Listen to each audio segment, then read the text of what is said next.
Hello, what's up mga idol? Good morning po sa inyong lahat. Magluluto tayo ng ating ulam ngayong umaga.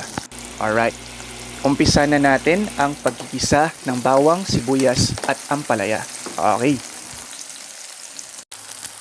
Hintayin natin itong lumambot at halu-haluin natin hanggang sa maluto.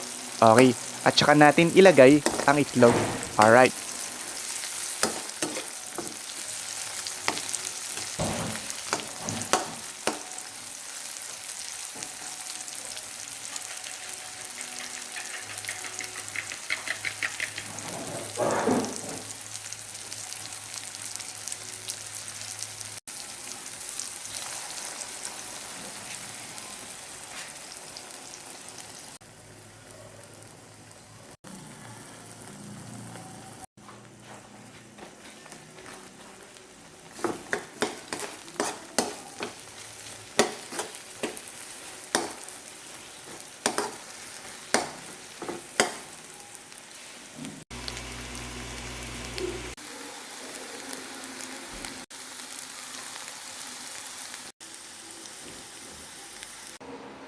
Okay mga idol, naluto na ang ating ulam ngayong umaga. Tara, kain po tayo.